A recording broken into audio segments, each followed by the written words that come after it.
Good meeting and welcome to the San Bruno City Council meeting of May 10, 2016. I'd like to thank the garden club for the flowers they always provide for our meetings. Thank you very much. Roll call, please, Carol. Councilmember O'Connell. Here. Vice Mayor Marty Medina. Here. Mayor Ruane. Here. Councilmember Rico Medina. Here. Councilmember Ken Ibarra. Here. Kirsten Pinocchio, would you lead us in the pledge, please?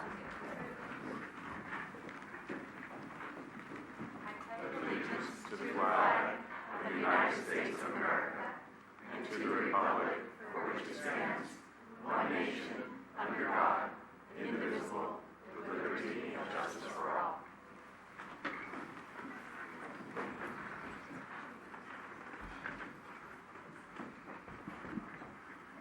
We do have a few announcements this evening. First of all, the 76th Annual Posey Parade and the Community Day in the Park will take place on Sunday, June 5th, 2016. And the City Council will hold a budget study session to review the proposed fiscal year 2016-17 operating budget and the proposed fiscal year 16-17 to 2021 capital improvement program beginning at 6 p.m. on June the 8th and June 15th right here at City Hall. And I'd just like to remind everyone, I said at the last meeting, the Society of Western Artists are still holding their show in San Mateo Avenue, 527 San Mateo Avenue, until the 14th of this week. So if you get a chance to go by, it's well worth it. Thank you very much. Presentations. We have a lot of fun things to do this evening. First of all, we're going to present a proclamation for Police Week, May 15th through May 21st, 2016. If I can get it here somewhere.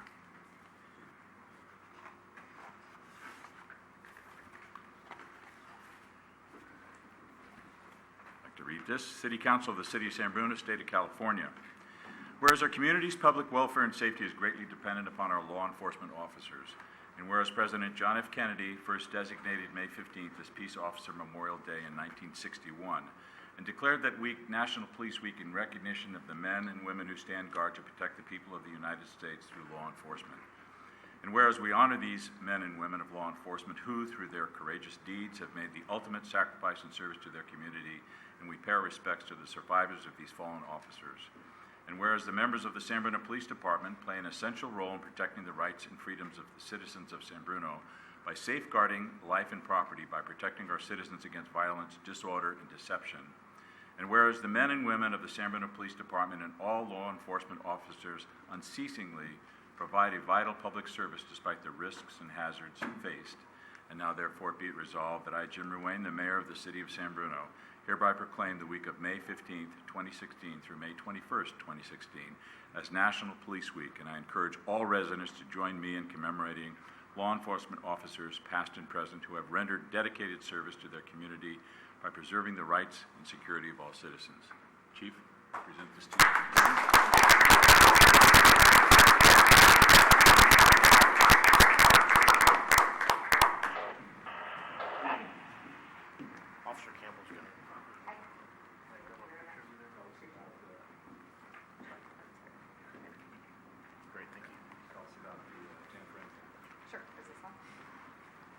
Hi, how's it going? So I'm Officer Sherry Campbell, and I'm the new Support Service Officer with the San Bruno Police Department. With that, I deal with the community events, the community issues. I also handle local transient issues and trying to connect them with resources, try to get them some housing. I interact with the Citizens Crime Prevention Committee. With that comes into play the Police Recognition Day, which this year is going to be this Saturday, May 14th. It's for all the hours of the mall, so from 10 a.m. to 9 p.m. We have a few canine demonstrations scheduled for 1 p.m. and 4 p.m. And then we're trying something new, and we're doing a couple children's book readings this year. So we're going to have a book reading at noon by one police officer, and then at 3 by another. So tell your family, friends, come on out, check it out. Thank you. Our next presentation is we're going to present a proclamation for National Public Works Week, May 15th through May 21st, 2016. Proclaiming the week of May 15th to the 21st Public Works Week in the City of San Bruno, whereas the services provided by the San Bruno Public Services Department are an integral part of our citizens' everyday lives. And whereas the support of citizens is vital to the efficient operation of the Public Services Department systems and programs such as water, sewer, street, storm drainage, And whereas our community's health, safety, comfort, and quality of life greatly depends on these facilities and services. And whereas the efficiency of qualified and dedicated personnel who staff the Public Services Department is enhanced by the citizens' attitude and understanding of the work they perform. And whereas this year's theme, Public Works Always There, showcases the pervasive need for public works services. Communities depend on public services, and the men and women of the profession are always there and always ready. Now, therefore, I, Jim Ruane, the Mayor of the City of San Bruno, proclaim May 15th through the 21st, 2016 as Public Works Week in San Bruno and call upon our citizens and civic organizations to acquaint themselves with the issues involved in providing our public services to the community and to recognize the contributions that our public service officials and staff make every day to our health, safety, and comfort of life. And I'd like to present this to Jim.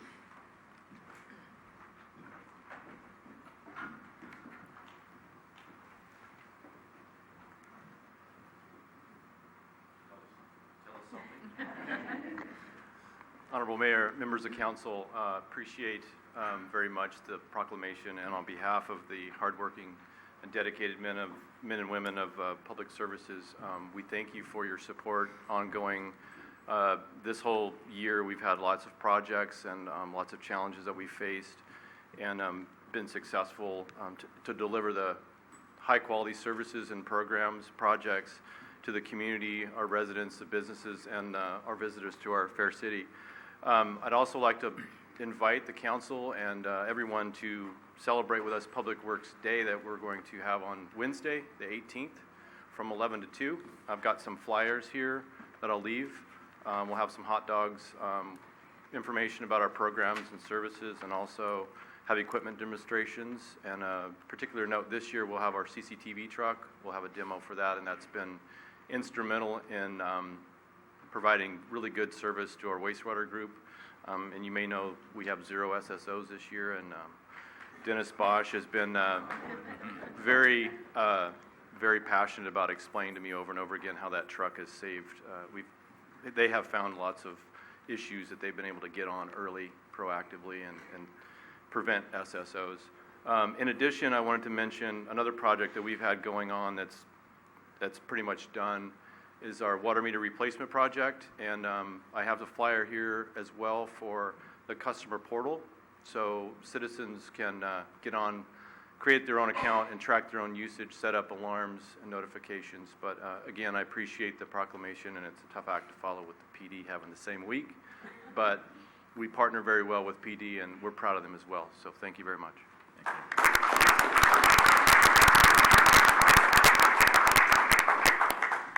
Next, we have 5 very special presentations. I'm going to read through all of them, and then I have something special to say about each of them. I'm going to present a proclamation, present a 35-year service award to Cable Technician Eddie Fonseca, present a 30-year service award to Fire Captain David Davis, Fire Battalion Chief David Cresta, and Pump Mechanic Kenneth Hall, and present a 25-year service award to Police Lieutenant Troy Fry. There are 2 members that can't be with us this evening, so I'll read a little bio about them first. First of all, Pump Mechanic Ken Hall. Ken Hall began his career with the City of San Bruno in May of 1986. He worked for the Street and Wastewater Division until 1990 when he transferred to the Water Division. Ken was promoted to Pump Mechanic in 1996 and has held that position for the past 20 years. Ken's daily duties include making sure all 8 pump stations and 24 active regulators are working properly, and to ensure that there is adequate water in all 8 storage tanks for daily consumption and fire flow demands. In 1998, Ken worked many long hours during the mudslides the city experienced. Ken was also one of the first Water Division representatives to respond to the September 9th, 2010 Glenview pipeline explosion. The explosion knocked out power to 5 of 8 pump stations, 3 of which supplied water directly to the Glenview blast area. Ken and his crew took quick action to restore water supply and pressure to the blast site. Ken is very well respected by his peers and his co-workers. He is hardworking, dedicated, and a strong advocate for city, Water Division, and his profession and those he works with. While Ken has been planning for his retirement and departure in November, he has also been working for the past 5 years to train staff members in the Water Division. It is my pleasure to present Pump Mechanic Ken Hall his 30-year service award with the City of San Bruno, and I'll give this to Jimmy Tan.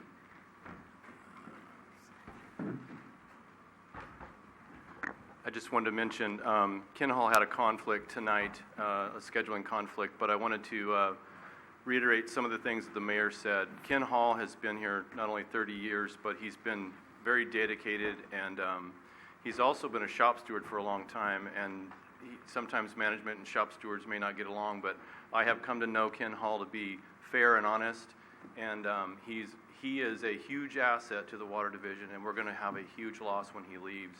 And I just wanted everybody to know that, and I wish he was here tonight so I could tell him that, but I will in person. So thank you.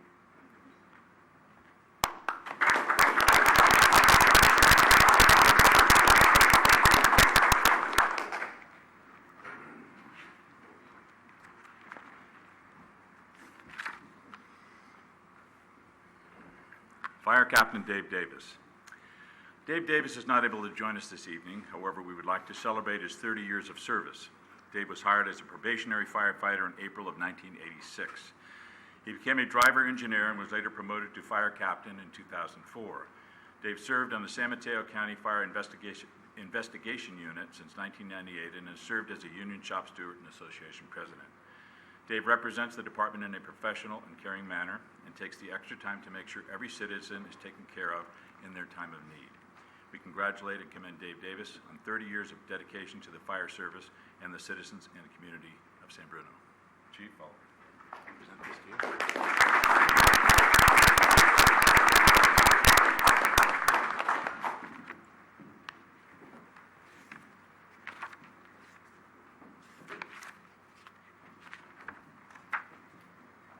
I'll just say I spoke to Dave the last couple of days, and he's unfortunately he just had surgery and he was unable to make it. But he wanted to be here. He thought this was a special occasion. He's been striving to make it to that 30-year pinnacle, and he's made it. He was really looking forward to being here, but unfortunately couldn't make it. Dave is a great employee. Put 30 years in. He's, as we said, he's an investigator throughout the county. He's investigated almost every fire here in San Bruno, so he's been a valuable employee. But thank you very much, and I'll pass this on to him. Thank you.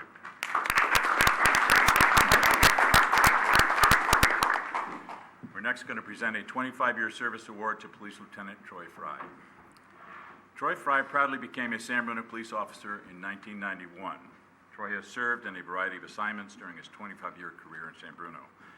He's been a patrol officer, a DARE officer, a TASER instructor, field training officer, detective, corporal, patrol sergeant, detective sergeant, and lieutenant. Troy's passion has always been in investigations, and he is very proud of our current and past investigative personnel. Troy currently oversees the Administrative Services Division. This includes supervision of the Investigative Services and Support Services sections of the Police Department. He is responsible for the management of the field training program, advanced officer training, and the support services and school resource officers. Troy's investigative responsibilities include the management of the police department detectives, including an investigator assigned to the San Mateo County Narcotics Task Force. Troy currently serves on the Community Preparedness Committee and is also assigned as a member of the San Mateo County Officer Involved Critical Incident Response Team, which investigates officer-involved shootings and other major incidents that occur within San Mateo County. Troy doesn't reside in the area. In fact, he almost didn't get hired in San Bruno because the police command staff didn't believe he would stay in San Bruno due to his lengthy commute. Troy promised he would remain for a minimum of 5 years. He's been enduring a lengthy commute for over 25 years now because he is very proud to be associated with the city of San Bruno and honored to serve with the outstanding men and women of the San Bruno Police Department. It is my pleasure to present Lieutenant Troy Fry his 25-year service award with the city of San Bruno, and I'll ask the Vice Mayor to present that.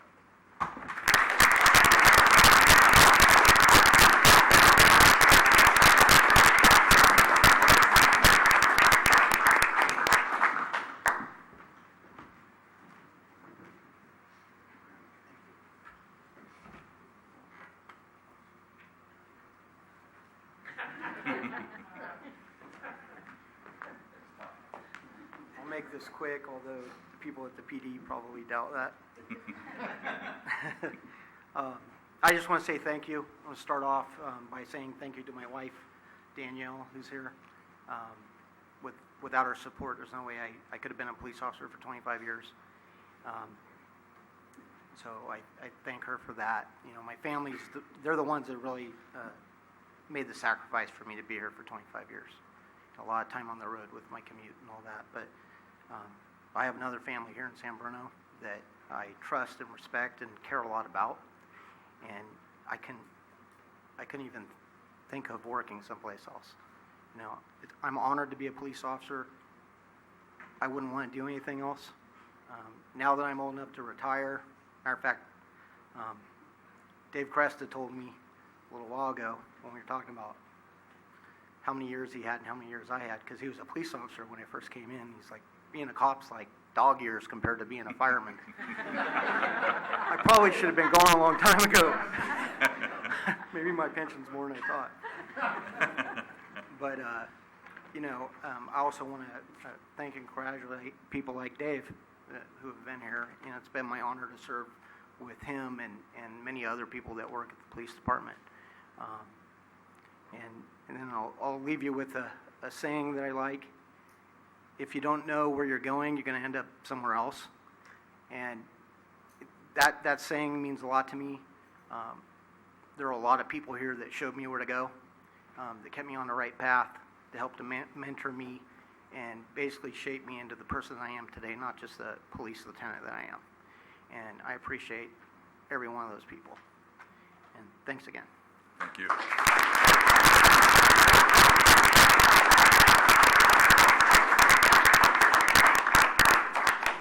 We're next going to present a 30-year service award to Fire Battalion Chief David Cresta. Battalion Chief Cresta began his public service career in the city of San Bruno as a community service officer for the police department in 1986 and was promoted to a police officer the following year. While serving in law enforcement, Dave was assigned to serve as a detective to the San Mateo County Narcotics Task Force and obtained his intermediate peace officer standards and training or post certificate.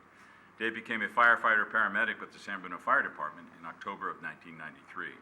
Rising through the ranks, he was appointed to the position of Administrative Battalion Chief in 2014. Dave provides direct support to the Fire Chief and coordinates emergency operations activities for the city of San Bruno. With his appointment to the Operational Battalion Chief position in August of 2015, Dave continues to assume lead responsibility for San Bruno's emergency preparedness programs. In this role, Dave represents the city in regional emergency service organizations and activities, manages the city's Citizen Emergency Response Team, or CERT, and works with all city departments to identify and address emergency preparedness needs and coordinate citywide training programs and preparedness exercises. It is my pleasure to present Battalion Chief Dave Cresta his 30-year service award with the city of San Bruno, and I would like Irene O'Connell to present this, please.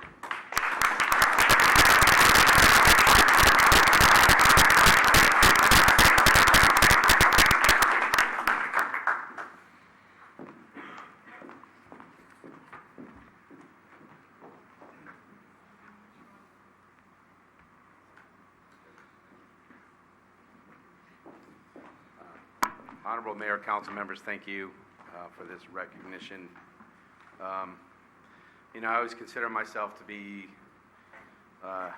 one of the young, hip guys still, but when they give you 30 years of loyal, dedicated service, that doesn't fly anymore. No. And to remember somebody, have somebody to remember when I was in the PD, you need somebody who's got 25 years on like Troy, because that's about all that remembers me doing that. But I think it's important to note, I was born and raised in San Bruno, and I'm very proud of that. And when I decided that I wanted to make a change in my career, I had a supportive city manager who happened to be the ex-police chief, who was my chief to hire me, that supported me and kept me here. And so his attitude at the time was, I don't want to see you leave, but I really don't want to see you leave the city. And so the reward is the fact that I'm still here, and I tried to live up to that my whole career and give back to the city. Real quick, I just want to acknowledge my family, my mom and dad, Deanna and Jerry Cresta. My mom pinned my badge on me in the council chambers 30 some odd years ago. However, it was a different council chambers than we're in now, so another sign of the times. My wife Lisa, who's been so supportive, and my son Matthew and my daughter Lauren, who are just mean the world to me and are a big part of my motivation. I've had the opportunity to work with many great people in both the police, the fire department, and the other city. Too many to mention here that have been great mentors and have made me what I am today. And so I thank you. I love being a part of San Bruno, and I'm glad I'm still here. Thank you.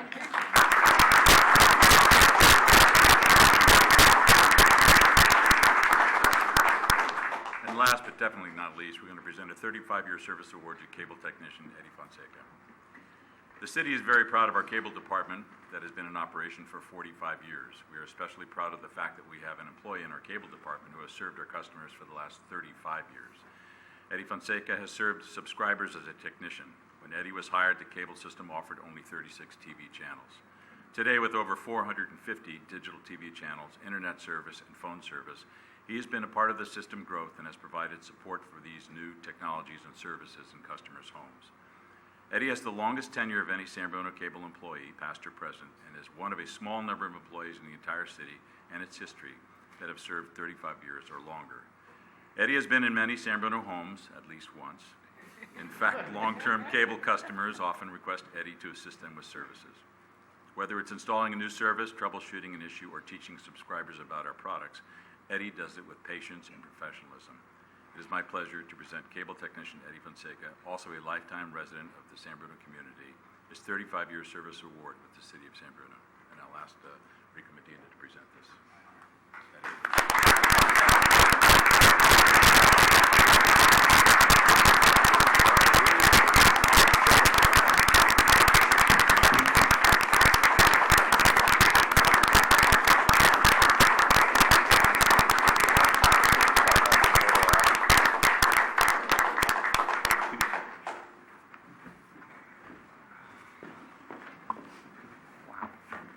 Told myself that I didn't want to go up to the podium, and since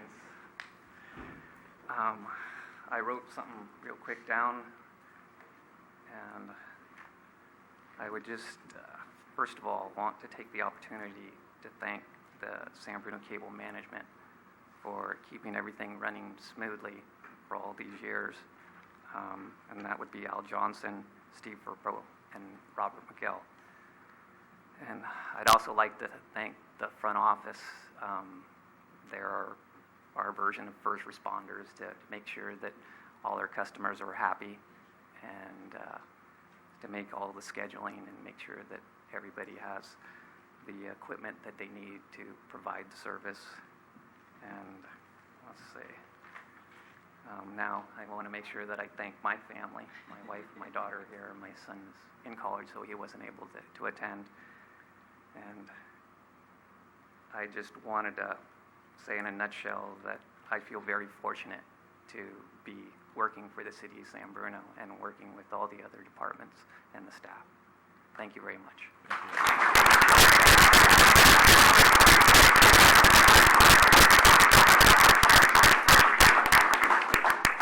Well, it's very special, as I said, about our boards and commissions and committees. I mean, you guys are the ones out there that are the foundation of this city. You really are.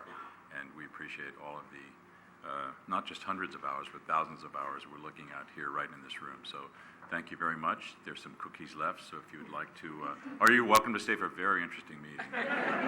So we'll just take a very quick break if you want to get out and have a little refreshment. Congratulations. Thank you.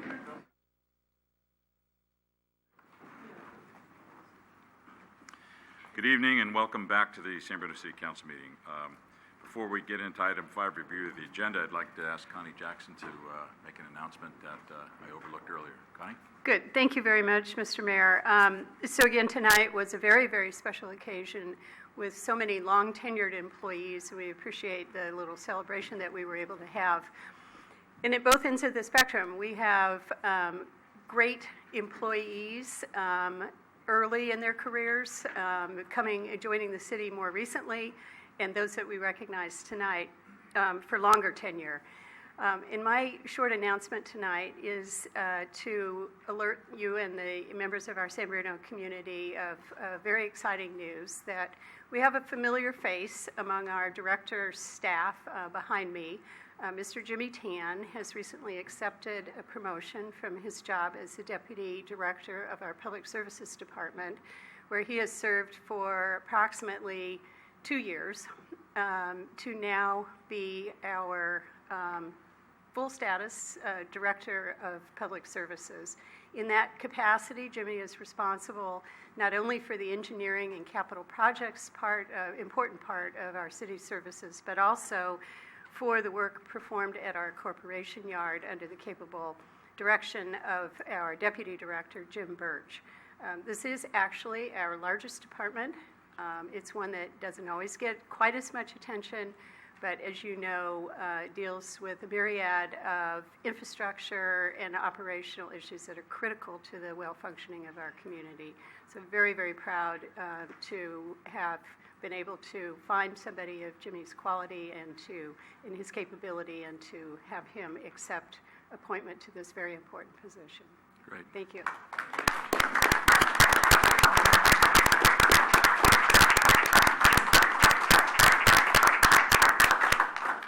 I won't say welcome, Jimmy, because you've been here for a while, but now you're not on board. You're at the helm of the pilot house, so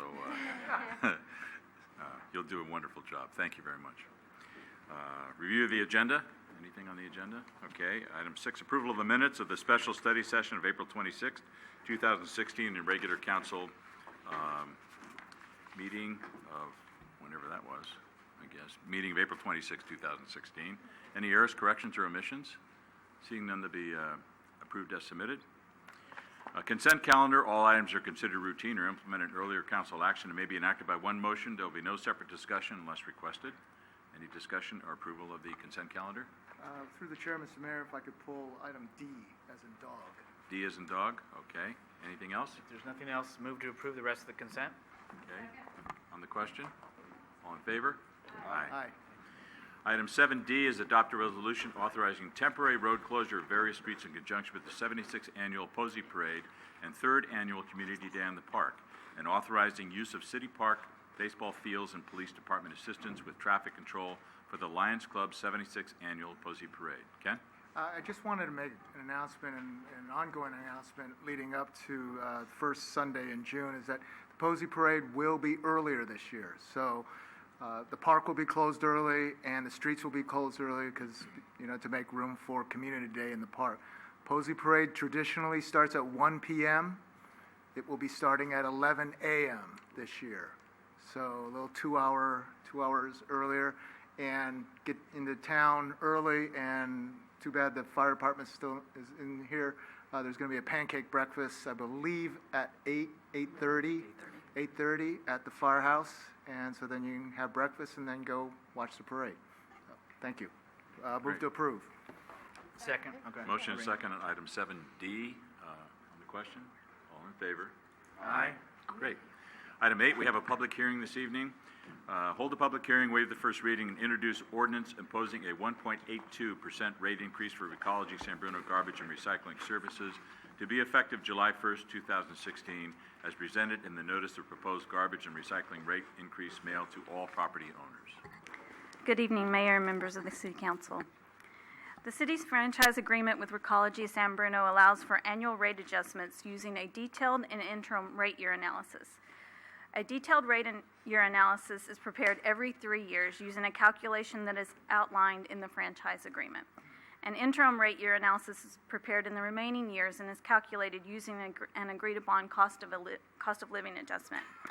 We are currently in a detailed rate year, and in accordance with the franchise agreement, on February 1st, 2016, Recology San Bruno requested a detailed rate year adjustment. The detailed rate calculation included the estimated lower landfill costs that are anticipated as a result of switching disposal sites from the Hay Road landfill to the Ox Mountain landfill, and which was approved by the City Council on January 26, 2016. This was a savings of approximately $122,000 and reduced the proposed rate adjustment from 3.66% to 1.82%. City staff vetted the proposed increase by verifying that all projections were in line with the franchise agreement, compared prior year numbers to Recology San Bruno's audited financial statements, and verified that calculations were correct. The proposed rate adjustment is 1.82% and will be effective July 1st, 2016. Based on the proposed rate adjustment, charges for a 32-gallon residential toter will increase by 51 cents to $28.70. At the March 8, 2016 City Council meeting, staff presented the proposed rate increase, and the City Council directed staff to proceed with the 45-day property owner notice and protest process, as defined by Proposition 218. The written notice of the proposed rates were mailed to all property owners on March 22nd, and to date, the city has received 14 written responses opposing the rate increase. A copy of these responses have been included with this report, and Recology staff has reviewed these responses and determined that several of the customers have 32-gallon toters, and they are in the process of contacting these customers to determine if they would like to move from a 32-gallon to a 20-gallon toter. And I'd also like to mention the city also has a low-income program. So if you qualify, you would get 25% off of the 32-gallon if you have the 32-gallon toter, and it's also off of your water and wastewater. So it's the total utility bill. And we actually have it on the website under the Finance Department, under Utility Billing Division. The form is there, so if a customer is interested in applying for that, they can do that. So tonight, staff is recommending that the City Council waive the first reading and introduce an ordinance imposing a 1.82% rate increase. And now I'm going to turn it over to the General Manager from Recology to give an update on the organics program, and then we will both be available to answer any questions you may have.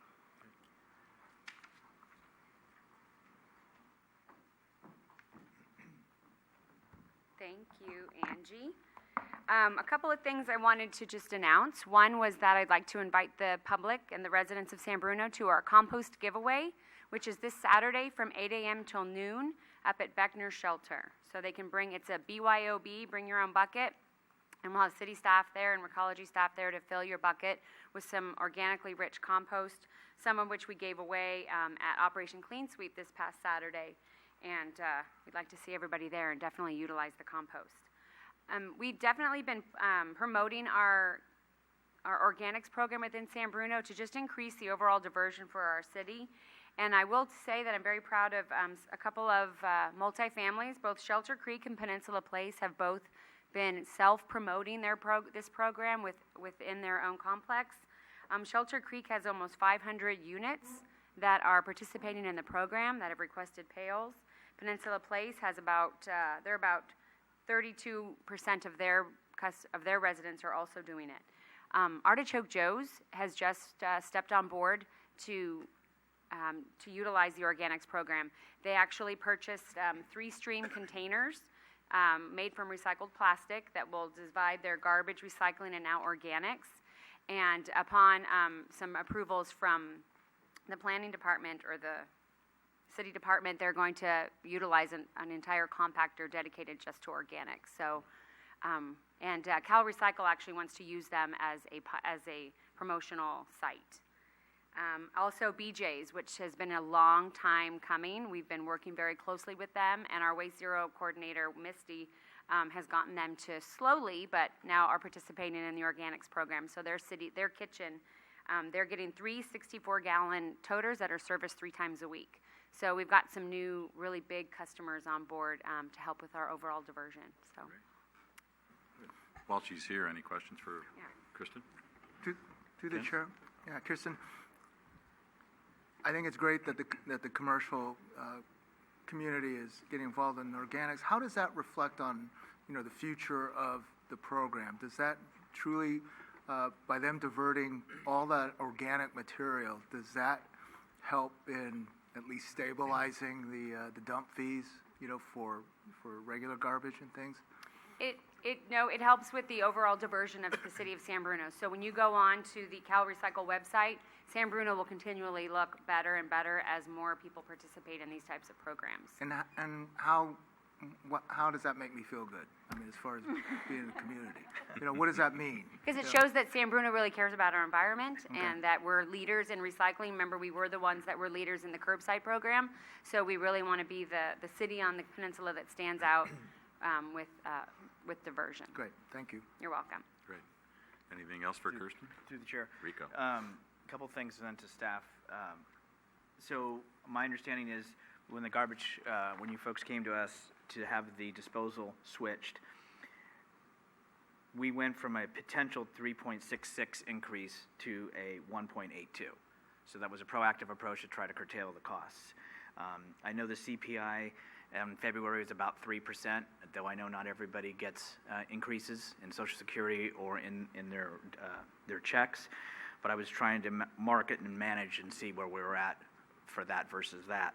The other thing is I know you mentioned the 25% reduction for the sewer water and then there's garbage, but that's specifically on the 32 tote. And if we're trying to encourage, and I know there was one gentleman who wrote here who does have a 20-gallon, why, and I know they weren't there then, so when we offered that program, the 20 tote didn't exist. But how come we don't offer a percentage to that? Because if we're trying to encourage residents to have less waste, and maybe it has to be something for the subcommittee, I would like to see us look into that, offering a reduction to those who meet that qualification, maybe for the 20 as well.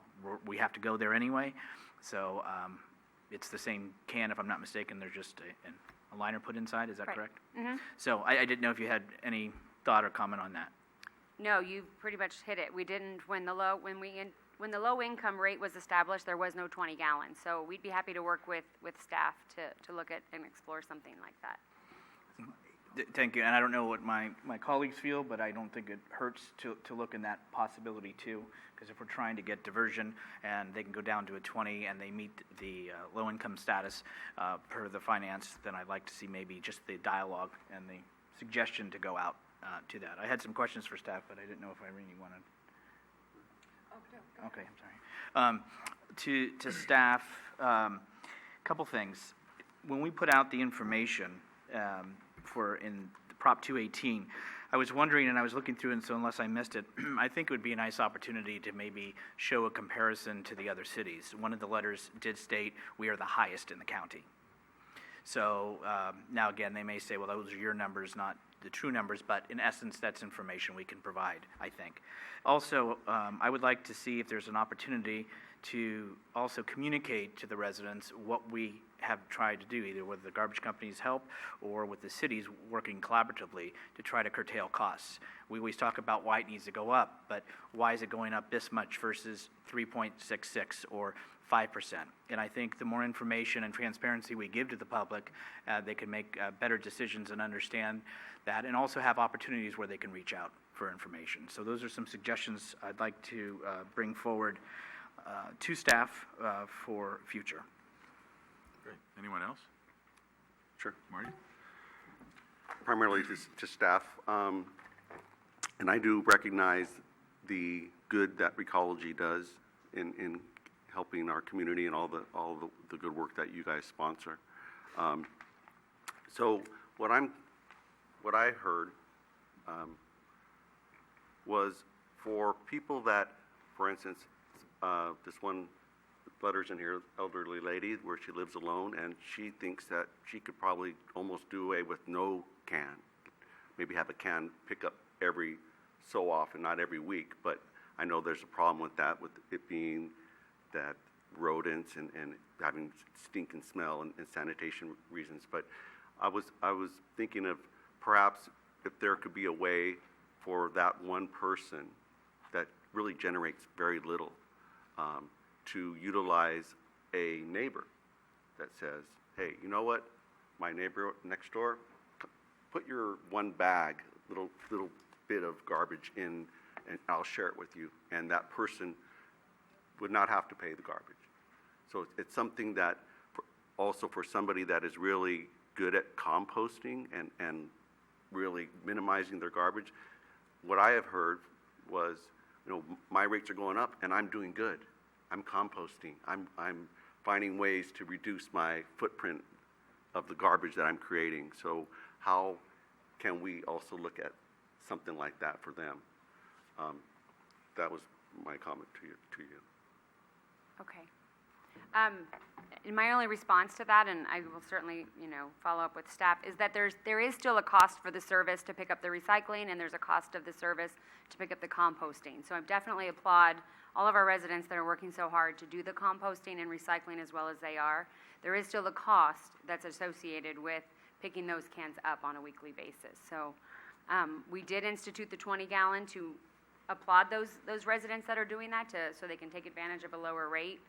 So if they're that diligent about composting and recycling, they can certainly save And we did kind of go through those protests to kind of determine if a lot of those people are still in the 32, so we're going to reach out to them and explore for them to reduce down to the 20 as an additional cost savings for them. So. I forgot to mention that there were also 2 letters, one from Shelter Creek and one from Peninsula Place. Now, I know that they're not getting they're paying their fee as well, but if my memory is correct, especially in Shelter Creek, there was something that was done to try to help minimize some of the increased costs. Can you refresh that, please? Thank you.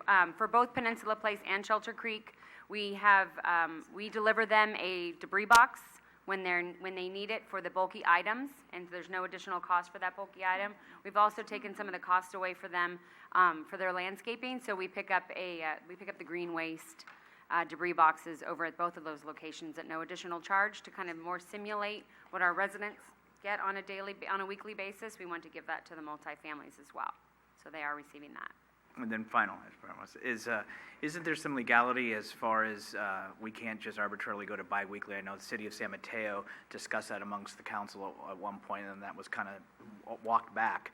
But is there some type of regulation that requires weekly pickup? And again, back when I worked for the city, there was a case of a resident who sued the city who said that they shouldn't pay for garbage because of the fact they did all the composting. That was obviously a long time ago. But I think that was within the attorney that something was ruled, not at our level, but higher up, that wasn't permitted. So I don't know. I hear the Vice Mayor's comments, but I'm wondering if there's some legalities to that. There is a city ordinance that makes mandatory weekly pickup. And so that also partially addresses Vice Mayor Medina's question about can people opt out, and generally under city ordinances the answer is no, they can't opt out. And of course one difficulty with that would be setting up a set of systems whereby people with all sorts of potentially valid reasons might opt out. State law does require garbage pickup, however, so it does make that mandatory. Okay. Anything else for staff? Irene? I just really quick. Kirsten, I'm sorry if I missed it. Did you say how many more residents are using organics? Have we increased the volume of organics since the last time you talked to us? The volume, yes, we can't pinpoint. People are still actually getting in the rhythm of understanding that the green can be put out weekly. So that if we were to take a poll, it's still difficult to actually rate participation because some people are participating, but they may not be putting it on the week we're checking because they're still doing it every other week. So until they get into that rhythm, can't concrete say the actual participation, but the tonnage does continually increase, which is impressive considering the weather and the drought we've had. So greenery actually, is not what it used to be. So that means the food content is actually going into the green cart. Okay, great. Thank you very much. Sure. Okay, one more thing. So where are we with, as a city, for instance, with 3 bins, San Mateo Avenue, City Park, that type of thing? And is it too dangerous simply because of the ravens and the squirrels and everything else? So. Yeah, that's definitely something we'd love to explore and look into. I'm not familiar with a lot of any other cities that are going on the 3-bin system out in public like at San Mateo Avenue. We'd like to explore maybe city cans with some recycling feature on them, but compost it would be a difficult situation. We have explored, there are like the Starbucks had a compostable cup compactor, so there might be some pilots that we can work with the city to look into. Well, I think in City Park, there's so much activity there, and I think a lot of that food and waste from barbecues and stuff just gets thrown down in the waste. So something to think about, and I'd like it looked at. Okay. Great. Love to. Thank you. Anything else for staff? Yeah, I just wanted to point out, too, I did a slide to kind of show a comparison. The flat line is based to the 5-year CPI, and then you see the red line goes up quite a bit, and that's because of the organics. So you can see the rates went up in 12-13, went slightly down in 13-14, and then they've kind of leveled out. So the black line is without organics, what the rate increases would be. But as you can see in 15, 16, and 16, 17, we're pretty far below the CPI line. So that to me is a good indicator that we're starting to streamline and have just the flat. Good. Anything else for staff? Marty? I'd just like to thank you for that, because I wanted people to see kind of comparing how inflation is and what your rates are, what you're paying. I understand that people get a little frustrated by, it's every year, it goes up, and I believe that, well, the fact is, it's in the contract, the current contract we have, which was started in '98 and which goes into 2019. There will be an opportunity for an extension of that contract, but we'll see how that goes. In our staff report, it shows San Bruno kind of in the middle of what the rates would be. And I guess there's two reasons why I'm going to vote no for this. One is that I feel that our public is feeling like they're getting hit left and right, bit by bit, whether it's water, sewer, garbage. The second part of it, and I asked for a copy of the financial analysis when this first came up. And I guess there was some proprietary information in there that couldn't be shared initially. And I understand that it is now available for me to review, for all the council members to review now. So I feel that I'm not comfortable voting on something that I haven't been able to review personally. So I hear what the public's saying. I believe that because it's been the same contractor, people think it's greener on the other side. That the contract's been going on for so long that, well, if we went out to bid, you might get it even more expensive. But we're not going to know that, and that's what the market decides. So those are my comments. Okay. Anyone else? All right, this time we're going to open the public hearing. Would anyone from the public like to address the council on this issue? Okay, if we close the public hearing, please come to the podium and just tell us your name and your street.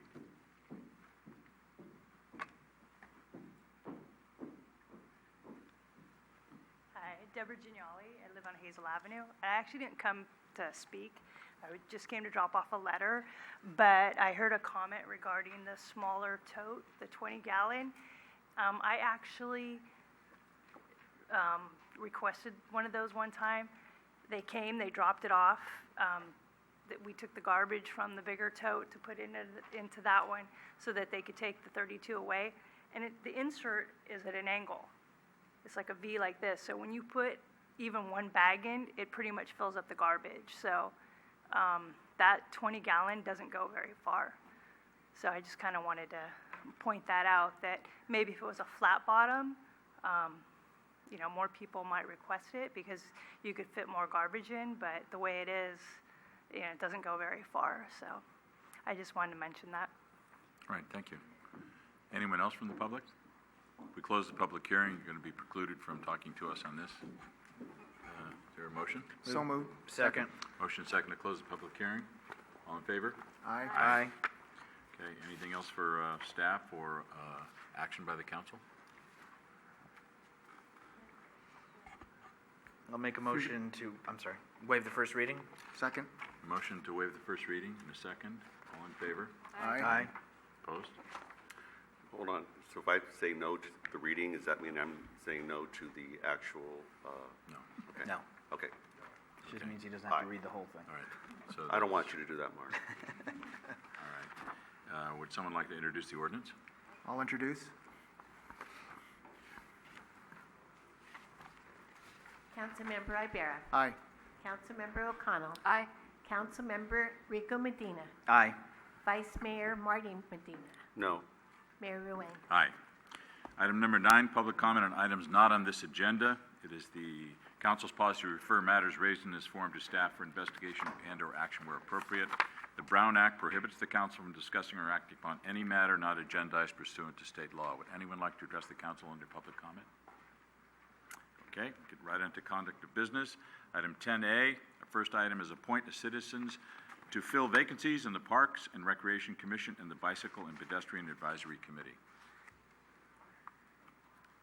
Carol, can you fill us in on that, the vacancies we have? Sorry, I am very absorbed here. Last meeting, you interviewed for the position of the Bike and Ped as well as the youth representative on Park and Rec. The youth representative, there was just one candidate. Her name was Charlene Smith. There were a number of candidates for Bike and Ped, and they were told they did not have to appear because they'd already been interviewed. So it's your choice tonight to decide who is going to be our next youth representative and who's going to be on our Bicycle and Pedestrian Committee. All right, thank you. And I just want to, for the public's knowledge to know that we do interview all of the people that apply to this. It doesn't come up all the time, but all of our commissions, boards, and committees, we interview these when there are vacancies in place. So I want everyone to know that we do that very diligently. And if you don't get picked this evening for a particular board or commission or committee that you wanted, please keep your name in the hopper because we're constantly rotating people. So anyway, first of all... Mr. Mayor? Yes. Could I just insert something? In October of every even-numbered year, we have roughly half of our board and commission appointee positions, their terms expire.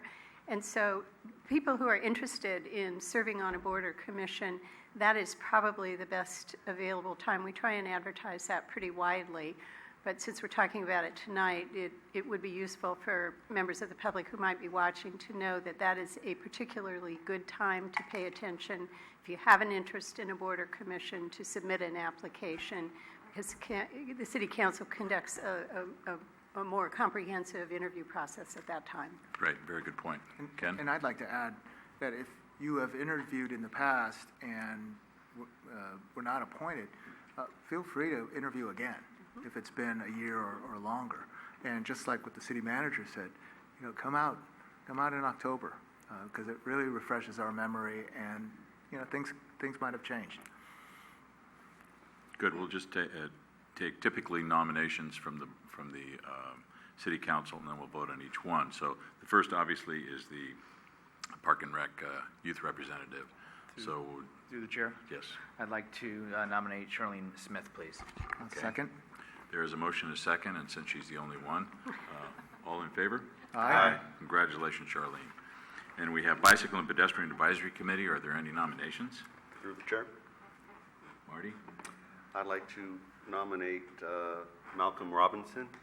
Second. Motion and a second for Malcolm Robinson. Any other nominees? All right, Malcolm Robinson is the only one. Is there I move to approve the appointment of Mr. Robinson to the committee. Second. a motion and a second? All in favor? Aye. Okay, Malcolm, congratulations. Got it. Good. Through the chair. Yes, Irene?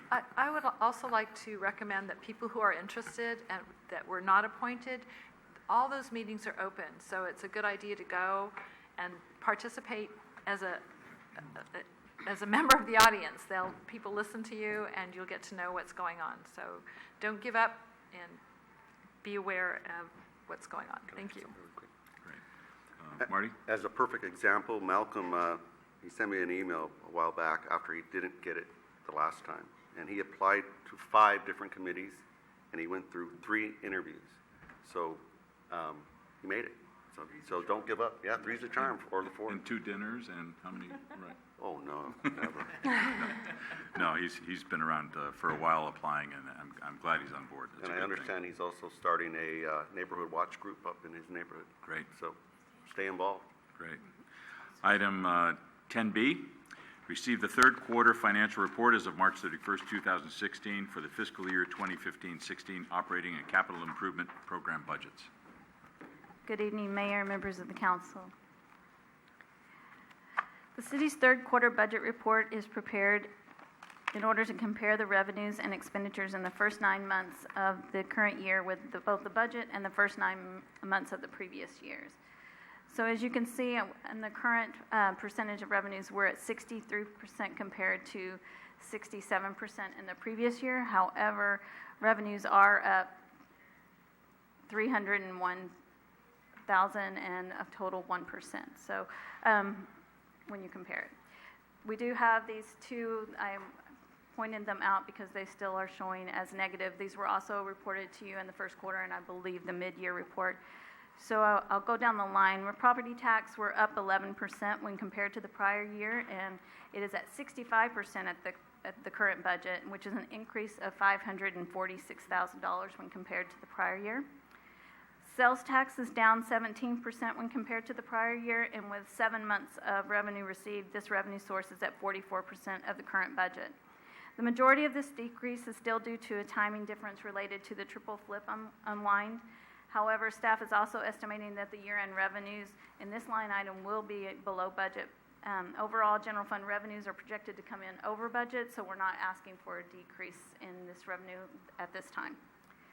Business tax is approximately $400,000 lower than the prior year, and as mentioned in the mid-year report, this decrease is related to a lower payment received from one of the city's larger businesses. And also, as part of the mid-year report, the council approved the lowering of that line item by $400,000, and so now it is now more in line with actuals.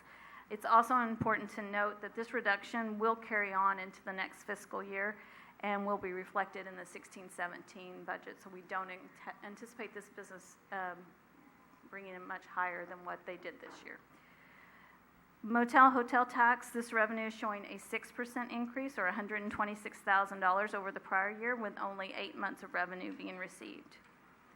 And as you can see, departmental revenues are on track, and so they're showing about a 10% increase, $406,000 when compared to the prior year, and this is due to an increase in development-related revenues and fire strike team reimbursements for assistance with the Rocky and the Butte wildfires.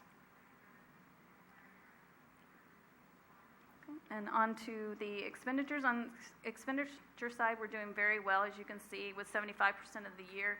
Total department expenditures are at 70%. So this is shows that the departments are monitoring their expenditures and continuing to stay within their budget.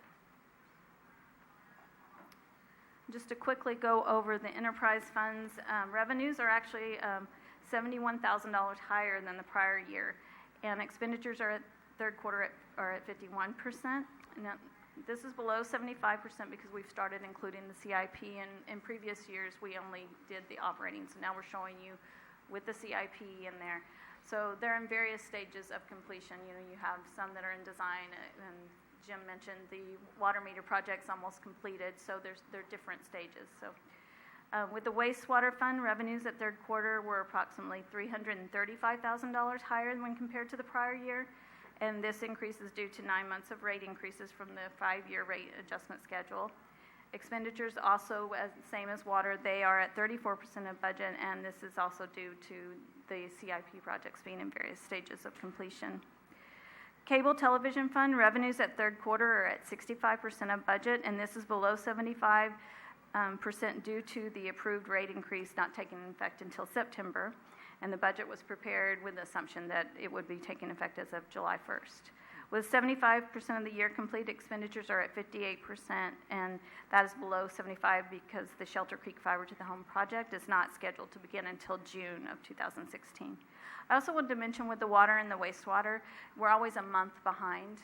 You know, we bill based on the 2 months behind. So normally, at 9 months, we only have 8 months of revenue in there. Lastly, the self-insurance fund is at 100% of mark due to an increase in claims, and the city pays the annual liability insurance premium in the first quarter. That concludes my report, and I'm available to answer any questions. Any questions for Angie at this time? Ken? I just got to say this every time. Feeling good? I mean, is this a very, very positive report? It is. I think so, yeah. Show a little more excitement. Oh, okay, I'm sorry. I should have let you go last. Rico?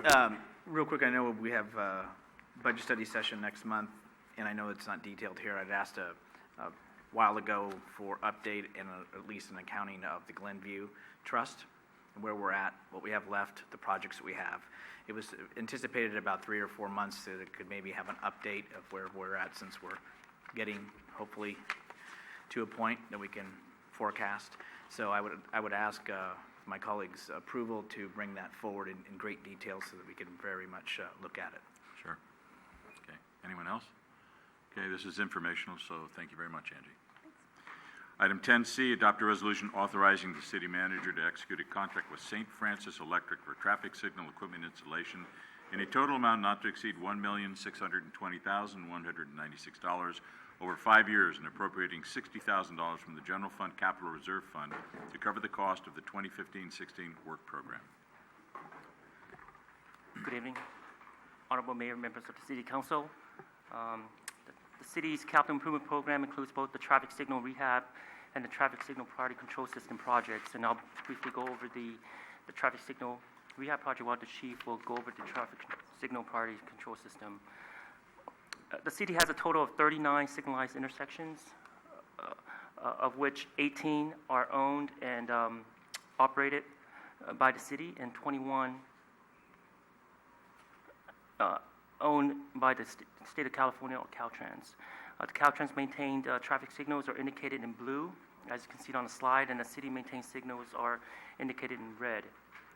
The project will replace only the city-owned traffic signal equipment, which are approximately 30 to 40 years old and has not been replaced since it was originally installed. And the useful life of these equipment is about 20 years old. And Caltrans will continue to perform the repair and maintenance of the state-operated traffic signals. The city has been experiencing equipment failures on the traffic signal system. An example at a location at Sneak Lane and Engwall Court, where a traffic signal head fell down due to corrosion. Another location where the city had multiple issues at the intersection of San Bruno Avenue and Elm, where the in-pavement sensors and wiring that detects traffic have failed multiple times. The staff report includes a list of prioritized locations to replace the traffic signal equipment, and this list is based on a field assessment of the condition and historical maintenance issues of each traffic signal. Both the city and South San Francisco, which the city has used to contract with to maintain the traffic signal, their maintenance staff went to each site to perform the condition assessment and determine the replacement priority. The replacement of the traffic signal equipment is critical to maintain traffic safety, provide efficient traffic flow, and prevent service interruption. The project will replace deteriorated aluminum signal equipment with polycarbonate signal head casings, which are less expensive, more durable, and are permanently color-coded. Therefore, no paint will be peeling off.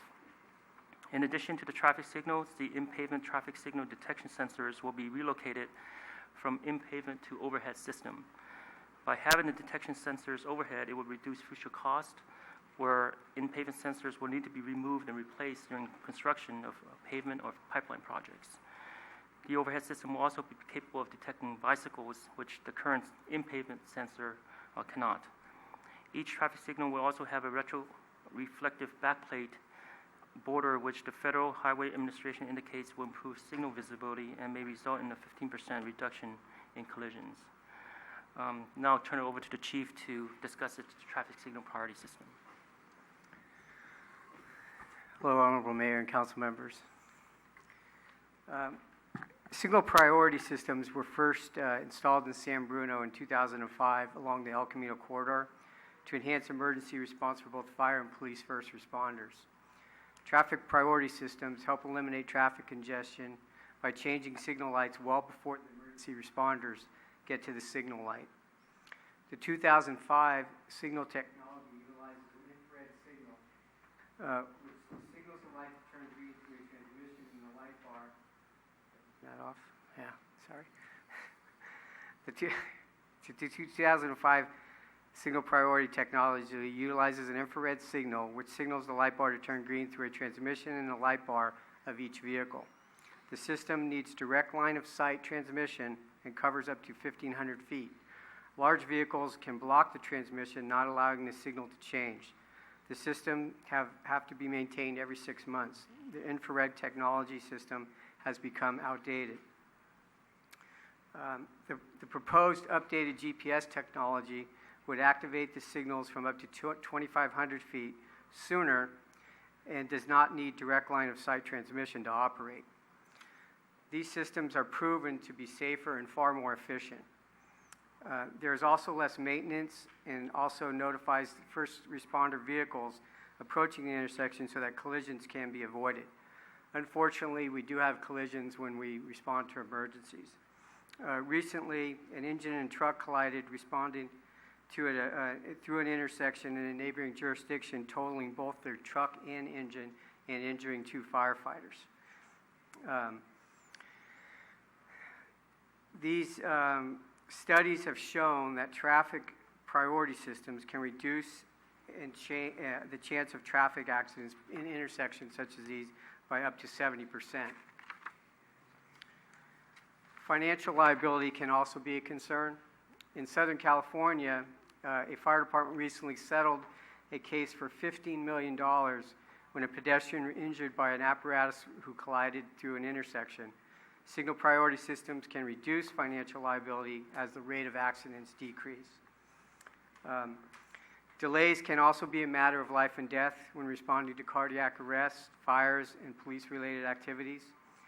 These systems have also shown to decrease response time for up to 25%. Currently, only El Camino Real and Huntington Avenue have these priority technology installed, which encompasses 17 intersections. The proposed plan is to install the signal priority system technology in an additional 22 intersections from Skyline Boulevard to 101 on San Bruno Avenue and from Skyline Boulevard to Huntington on Sneath Lane. 15 police vehicles and 10 fire vehicles would also receive the updated technology. Both San Bruno Avenue and Sneath Lane are congested response corridors, and if installed with this priority system, will greatly reduce response times while responding to emergencies in all areas of San Bruno. I'll turn it back over to Jimmy. Thanks. The reason for both of the projects are being simultaneously completed is to streamline work, eliminate future disruptions, and reduce installation costs. Since the city will need to replace the traffic signals, the priority control system can be installed at the same time to minimize mobilization costs and disruption to public. The city issued a request for proposals on February 8th and to post it on the city's website as well. 3 contractors attended the mandatory pre-proposal site visit, with 1 submitting a formal proposal. The proposal was received by St. Francis Electric of San Leandro, California. After reviewing the proposal and checking the references, the company demonstrated they meet the proposal requirements and are certified and a fully licensed contractor, and they have a history of completing similar projects with the level of service and reasonable rates. Their previous traffic signal and electrical work experience includes projects for the cities of Burlingame, Hayward, and Walnut Creek. And St. Francis Electric is also currently completing the replacement of the underground wiring for the street lighting system in the Crestmore 1 and 3 neighborhoods. Staff is proposing a 5-year program to starting in fiscal year 2015-16 to complete both the traffic signal, rehab, and priority control system work. The contract with St. Francis Electric includes an option to renew annually until the project is completed, extending through June of 2020. However, if the city has an option to terminate the contract at any time, the contract extension will allow the staff to proceed with the remaining work without having to re-advertise to solicit a contractor every year. In regards to project funding, this fiscal year 2015-16 CIP budget includes $300,000 for the traffic signal rehabilitation program and $350,000 for the traffic signal priority system. Staff is currently proposing to use Measure A and gas tax funds to cover the cost of the project. In order to provide sufficient funding for this year's work program, staff is requesting an appropriation of $60,000 from the General Fund Capital Reserve Fund. The total cost for this traffic signal rehab over the 5 years is estimated to be about $1.1 million. And the total cost for the traffic signal priority control system with all the The remaining city-owned traffic signal is $340,000, and including the state is another $175,000. Over the 5 years, the grand total cost with contingency is about $1.7 million. And with that, we'll be happy to answer any questions. Chief, are these compatible with up and down the peninsula, for instance, when mutual aid kicks in? Yes, a lot of the cities have the same system, South City, some of the other areas down the peninsula too. Okay. Can I get one for my car? Sure. Yeah, sure. Sure. Okay, that's on tape. You all heard that. Any questions for staff on this? Through the chair? Irene. Thank you. I'm a little confused. Are you proposing to change the signals on El Camino to update them with the new technology? Is that what? No. Yes? No? The signals on El Camino are state jurisdiction. Right. And if they need to be rehabilitated, that is a responsibility of the state of California. They are already installed with priority response equipment, and we are not proposing to change that equipment. Okay, but didn't you give us a speech about why that equipment isn't very good and the new equipment's going to be better? Am I totally missing all this? So it's the equipment that Mr. Tan was discussing is basic traffic signal equipment. Is that correct? That's correct. Right. But the chief was talking about the priority signaling. Yeah, the newer technology is definitely, an upgrade to what we currently have. If the funds were available, we would also include those in the El Camino corridor. Okay, so is there grant money for that? Which encompasses the 340, and then the other one is the 175. That would include that. I think I understand what Irene's saying. Didn't we, because I think what you said is in 2005 El Camino was established.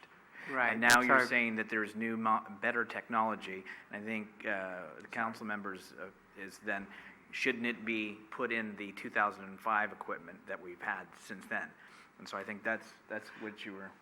Yes, because I thought that's what your speech was leading up to. So and the blue dots on the map, but it's not. Nothing on El Camino is listed on the chart. So that's where my confusion came from.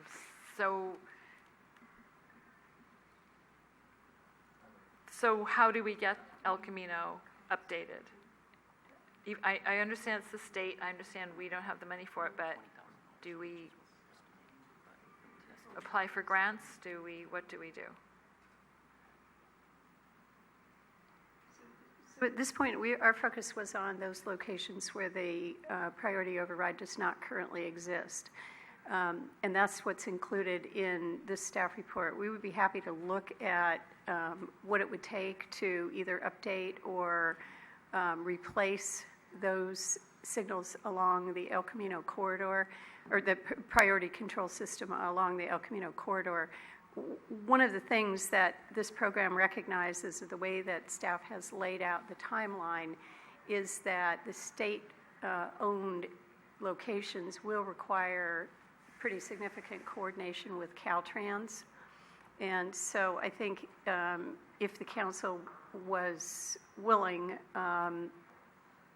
approval of this program would not, as we've outlined it, and certainly the first year work program, would not preclude us continuing to evaluate, to coordinate with Caltrans about those signals that already exist and whether they could be upgraded, in what would the cost be and how could that be done within the 5-year program.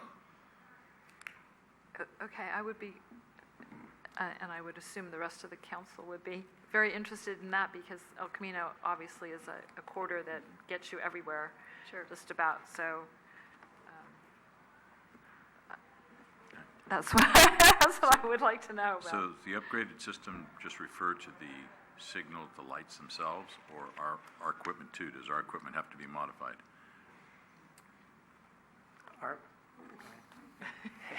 about that. So the traffic signal rehab project will remove and replace the existing traffic signal equipment, and the priority control system will be installed at those signalized locations. But I mean, our vehicles, do we need to do anything with the vehicles? Yeah, the vehicles are currently with the old system, but there would be an upgrade to the vehicles for the new GPS system for the new signals that would be going in. Right, but if our vehicles are upgraded and El Camino is not, then do they still work? Yes, Okay, so they work for both? yes. Okay. One's infrared and one's GPS, so. Okay, you'll have both on the vehicles? then? Yes. Right, okay. Okay, and then since we've ordered new engine, new truck, we'll have the devices for those, even though we don't have them, and make sure we have what we need, or, Yes. thank you. Okay. Anything else, or action on this item? I'll introduce the resolution. Councilmember O'Connell. Aye. Councilmember Rico Medina. Aye. Councilmember Ibera. Aye. Vice Mayor Marty Medina. Aye. Mayor Ruane. Aye. And finally, item 10D, approve a letter of support for Assembly Bill 2502, local inclusionary housing policies, introduced by Assembly Member Kevin Mullen. Thank you, Mr. Mayor, members of the council. As you doubtless recall, the City Council spent a couple of hours at your last council meeting discussing the affordability issues in housing within our region and within our community. A local inclusionary housing policy is one of the key strategies that this city and many others in the peninsula and elsewhere have utilized to address the affordability crisis. In total, nearly 170 cities, roughly a third of the cities in the state of California, have such policies in place. In 2009, a state appellate court decision essentially invalidated those local policies. That decision in the court case Palmer versus the City of Los Angeles has severely restricted this city's and many other cities' ability to use its land use authority and its police power to install inclusionary policies and to utilize those policies within their land use and zoning ordinances. AB 2502, introduced by our own local assembly member Kevin Mullen, seeks to correct the current deficiency and to restore our city and other cities' ability to use their inclusionary ordinances. This legislation is identical or nearly identical to an assembly bill that was passed through the state legislature but vetoed by Governor Brown in 2013.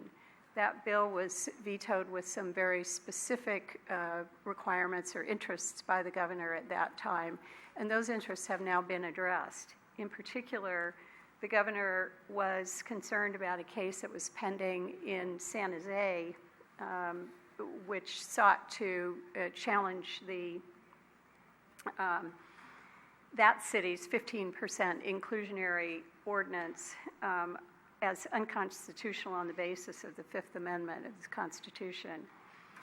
In June 2015, fairly recently, the Supreme Court unanimously upheld the City of San Jose's inclusionary ordinance and ruled that the ordinance is in fact a legitimate exercise of the city's police powers. I tell you that because it suggests that although similar legislation was previously vetoed, that we are hopeful and it is possible and likely that this legislation will be successful. AB 2502 restores local government's ability to enact inclusionary housing policies by clarifying that the Costa-Hawkins rent control law does not include and does not apply to such inclusionary policies. This bill would amend the state's planning and zoning law to indicate that inclusionary zoning is an allowable police power. You have in your packet a draft letter that staff has provided to support the legislation being authored and submitted by Assemblymember Mullen. And we're requesting tonight your endorsement of this letter so that we might send it off, expressing not just the mayor's, but the entire city council's support for this important legislation. Thank you. Good. Any questions for Connie or action on approval of the letter? Yeah, let's do a motion. So moved. Second. Motion is second to approve the letter of support for Assembly Bill 2502. Any question? All in favor? Aye. Opposed? Great, carried. Report of commissions, boards, and committees. There aren't any this evening. Comments from council members. Irene? Thank you. I just want to thank a lot of people for a very successful Operation Clean Sweep that took place this last Saturday. We had over 200 volunteers. We had staff that came and did an excellent job. We had beautification task force members that helped set up everything and run it all. Recology came and provided lunch for everyone. San Bruno Auto Center provided donuts, and San Bruno Starbucks on San Mateo Avenue provided the coffee. So we thank you all, and we'll have a presentation later, probably in a few meetings, that San Bruno Cable produces, and you'll find out about how much garbage we actually picked up and what people's feelings are about keeping San Bruno clean. So thank you all. Thank you, and especially thank you, Irene. I know you put in hours and hours and hours on this, so it really showed off on Saturday, so thank you very much. Any other comments from council members? Mr. Chair. Marty? Just want to let everybody know that Rollingwood Bulldogs, the elementary school here in San Bruno, will be having their, their garage sale, rummage sale, flea market. Will be on Saturday, May 14th, from 9 o'clock until 3:30. And if you're interested of renting a space, it's $35, and it goes to the kids. And you can call 296-6466 and ask for Samit. Great. And this Friday, Parkside Music kids are putting on a concert, one at 4 and one at 7, and it's right up here at Parkside, and they have a great little music program now, so I'd encourage everybody to attend if they possibly can. Ken? I just lost the train of thought. Oh, San Bruno Police, something going on Thursday? Did you want to say something about Tip a Cup? Saturday. Tip a Cup. Chief. Oh, easy. Wow. Wow, look at that. Hi, my name's Ed Barbrini. I work on Huntington. Tip a Cop on the 12th, Thursday the 12th from 5 to 9 at Chili's. We'd love to have you attend. We'll be waiting tables, or our staff will be waiting tables. We're volunteering our time to do that. Not only will the tips go to support the Northern California Special Olympics effort, but we'll be giving out coupons, so 10% of your bill will also go to that worthy cause. So if you can make it, we'd appreciate it. So thank you. Chili's. And that's not tip a cop as in flipping a cop over. We're not It's actually, not like cows. We're Right. Thank you. Great. It should be a lot of fun. Anything else? Meeting adjourned until May 24th.